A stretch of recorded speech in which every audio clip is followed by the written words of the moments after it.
আপনি আমি যখন ইব্রাহিম নবীর ঘটনাটাকে চোখের সামনে কল্পনা করি, আমাদের চোখের সামনে নমরুদের আগুনের কুণ্ডলী দেখা যায়। আমাদের চোখের সামনে আগুনের কুণ্ডলী দেখা যাচ্ছে, যেখানে দাউ দাউ করে আগুন জ্বলছে।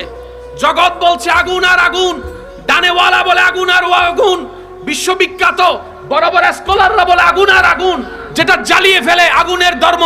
ইব্রাহিম নবী বলে আমি আগুন দেখি না, আগুনের ভিতর আমার মাওলার প্রেম দেখতে পাচ্ছি। বলেন সুবহানাল্লাহ।